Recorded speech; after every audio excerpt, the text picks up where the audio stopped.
ஹாய்ங்க. இன்றைக்கி என்ன நோட்டிஃபிகேஷன் பார்க்க போகிறோம் அப்படின்னா, எய்ம்ஸ் நியூ டெல்லி இருக்குல்லங்க, அதில் வந்து நோட்டிஃபிகேஷன் ரிலீஸ் பண்ணியிருக்காங்க. இது நியூ டெல்லிக்கானது மட்டும் கிடையாது.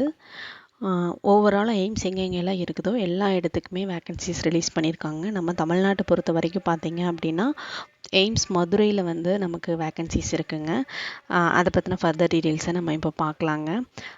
இது வந்து ஒரு நர்சிங்க்கான போஸ்ட்டுங்க வேக்கன்சி. இந்த நர்சிங் ஆஃபீஸர் ரெக்ரூட்மெண்ட் வந்து கண்டக்ட் பண்ணுறாங்க. இதனுடைய பே ஸ்கேல் லெவல் வந்து பார்த்திங்கன்னா லெவல் 7. இதனுடைய சேலரி பார்த்திங்க அப்படின்னா 9,300லேருந்து 34,800 வரைக்கும் உங்களுக்கு கிடைக்குங்க. இது பற்றின ஃபர்தர் டீட்டெயில்ஸை நம்ம இப்போ பார்க்கலாங்க. எஜுகேஷனல் குவாலிஃபிகேஷன் பார்த்திங்க அப்படின்னா பிஎஸ்சி நர்சிங் முடிச்சிருக்கணும். அப்புறம் ரெஜிஸ்டர் நர்ஸ் ஆர் மிட்வைஃப்னு வந்து இந்தியன் நர்சிங் கவுன்சிலில் வந்து நீங்கள் ரெஜிஸ்டர் பண்ணியிருக்கணும். இது ஒரு இதுங்க. அப்படி இல்லை அப்படின்னா நீங்கள் டிப்ளமோ இன் நர்சிங் படிச்சிருக்கீங்க அப்படின்னா நீங்கள் வந்து என்ன பண்ணணும்னா அதே மாதிரி Indian nursing councillor state nursing கவுன்சிலில் வந்து நீங்கள் ரெஜிஸ்டர் பண்ணியிருக்கணும். ப்ளஸ் 2 years எக்ஸ்பீரியன்ஸ் இருக்கணும். டிப்ளமோ படிச்சிருந்தா எக்ஸ்பீரியன்ஸ் வேணுங்க. டிகிரி படிச்சிருக்கவங்களுக்கு வந்து எக்ஸ்பீரியன்ஸ் தேவையில்லைங்க. அதை மைண்டில் வச்சுக்கோங்க. ஏஜ் லிமிட் பொறுத்த வரைக்கும் பார்த்தீங்க அப்படின்னா 18லேருந்து 30 years வரைக்கும் நீங்கள் எலிஜிபிளாக இருப்பீங்க. அது போக கவர்மெண்ட் ஏஜ் ரிலாக்ஸேஷன் கொடுக்கக்கூடிய எல்லாமே வந்து இதுக்கும் வந்து வேலிடாக இருக்குங்க. அப்ளிகேஷன் ஃபீஸ் பொறுத்த வரைக்கும் பார்த்தீங்க அப்படின்னா ஜென்ரல் ஆர் ஓபிசி கேட்டகரிக்கு 3,000 rupees, எஸ்சி எஸ்டி இடபிள்யூஎஸ் கேண்டிடேட்க்கு 2,400 rupees, பர்சன் வித் டிசபிலிட்டிஸ்க்கு எந்த ஃபீஸுமே கிடையாதுங்க. மைண்டில் வச்சுக்கோங்க. ஃபீஸ் பேமெண்ட் வந்து ஆன்லைன் பேமெண்ட் தாங்க, எந்த ஒரு இதுவும் கிடையாது. இந்த அப்ளிகேஷனே வந்து ஆன்லைன் அப்ளிகேஷன் தாங்க. நெக்ஸ்ட்டு பார்த்தீங்க அப்படின்னா ப்ராசஸ் ஆஃப் செலெக்ஷன் உள்ள வந்து இதில் ஒரு 2 ஸ்டேஜ் நடக்குதுங்க. ஒரு preliminary exam, main exam. Preliminary exam வந்து April 11th நடக்க போகுது.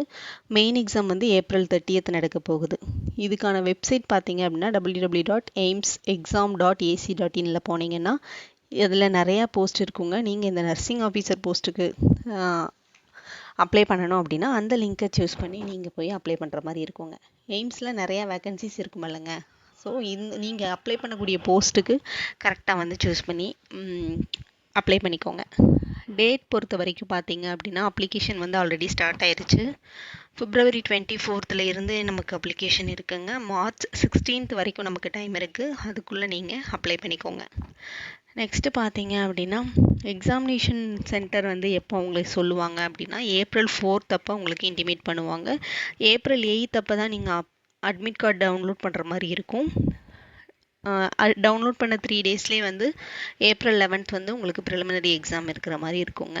ஸோ அது லேட் ஆகுது வரலன்னு சொல்லி நினைக்க வேண்டாம். எக்ஸாமுக்கு ஒரு 3 days முன்னாடி தான் உங்களுக்கு அட்மிட் கார்டே வந்து உங்களுக்கு கிடைக்கும்னா நீங்கள் டவுன்லோட் பண்ணிக்கணும். வீட்டுக்கு போஸ்டெல்லாம் கிடைக்காதுங்க.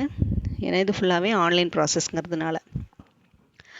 நெக்ஸ்ட்டு பார்த்தீங்க அப்படின்னா ஏஜ் ரிலாக்ஸேஷன் ஆல்ரெடி சொல்லியிருந்தேன் இல்லைங்க.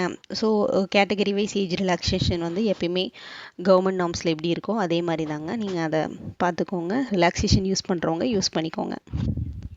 அடுத்து எக்ஸாமினேஷன் பொறுத்த வரைக்கும் பார்த்தீங்கன்னா ப்ரிலிமினரி எக்ஸாமுக்கு வந்து என்ன மாதிரி நடக்கும் அப்படின்னு பார்த்தீங்க அப்படின்னா டியூரேஷன் வந்து 90 minutes உங்களுக்கு 1.5 hours டைம் கிடைக்கும். அந்த 1.5 ஹவர்ஸில் 100 MCQ இருக்கிற மாதிரி இருக்குங்க. உங்களோட subject base plus general knowledge, aptitude இதெல்லாம் வச்சு தாங்க அந்த எக்ஸாமுக்கான சிலபஸாக இருக்கும். இதில் நெகட்டிவ் மார்க்கிங் இருக்குது. ஸோ கேர்ஃபுல்லாக சூஸ் பண்ணி எழுதுகிற மாதிரி இருக்குங்க.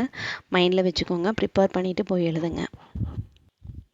அடுத்து மெயின் எக்ஸாம் பொறுத்த வரைக்கும் பார்த்தீங்க அப்படின்னா 180 minutes இருக்குங்க. 180 minutes இருக்கிறதுனால அதில் வந்து 160 MCQs கொடுக்குறாங்க. 160 மார்க்கில் வந்து ஃபுல்லாக எப்படி இருக்கும் அப்படின்னா ஃபுல் அண்ட் ஃபுல் நர்சிங் இதை வச்சு மட்டும்தாங்க இருக்கும் மெயின் எக்ஸாமு. ப்ரிலிமினரி எக்ஸாம் கம்பைண்டாக இருக்கும். Main exam full and full உங்களோட டிகிரி வச்சு தான் இருக்கும். ஸோ நல்லா ப்ரிப்பேர் பண்ணிக்கோங்க. ஆன்லைன் அப்ளிகேஷன் வந்து ஃபில் பண்ணுறதுக்கான வெப்சைட் வந்து கொடுத்துருக்காங்க இல்லைங்க. www.aimsexams.ac.in இந்த வெப்சைட்குள்ளே போய் நீங்கள் வந்து ஃபில் பண்ணிக்கலாம். அந்த ஃபில் பண்ணி ஜென்ரல் இன்ஸ்ட்ரக்ஷன் வந்து இந்த நோட்டிஃபிகேஷனில் கொடுத்துருக்காங்க. ப்ளீஸ் இதை ரீட் பண்ணிவிட்டு ஃபில் பண்ணுறதுக்கு போங்க. அப்போ தான் உங்களுக்கு கொஞ்சம் ஈஸியாக இருக்குங்க.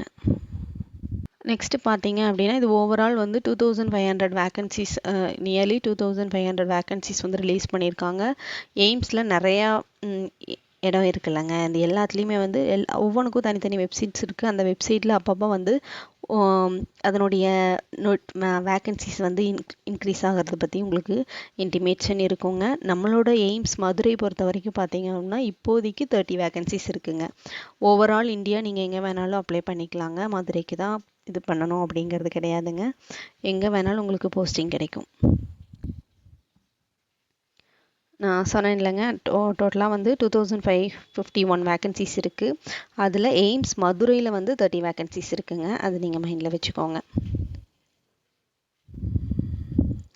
நெக்ஸ்ட்டு வந்து நோட்டிஃபிகேஷன்லேயே வந்து உங்களுக்கு என்ன கிடைக்கும் அப்படின்னா அந்த நீங்கள் ரிலேட்டட் டாக்குமெண்ட்ஸ்க்கான ஃபார்மெட் இருக்குங்க. இந்த ஃபார்மெட்டில் நீங்கள் சர்டிஃபிகேட்ஸ் வச்சுருக்கீங்களான்னு கொஞ்சம் செக் பண்ணிக்கோங்க. அவ்வளோதான் ஃப்ரெண்ட்ஸ். இந்த போஸ்ட் வந்து உங்களுக்கு நீங்கள் எலிஜிபிளாக இருக்கீங்க அப்படின்னா ப்ளீஸ் அப்ளை பண்ணி யூஸ் பண்ணிக்கோங்க. Interested and eligible candidates use பண்ணிக்கோங்க. தேங்க்யூ ஃபார் வாட்சிங். ப்ளீஸ் சப்ஸ்கிரைப் பண்ணிக்கோங்க. அப்போ தான் நான் போடுற வீடியோஸ் உங்களுக்கு தென் ரீச் ஆகும். தேங்க்யூ.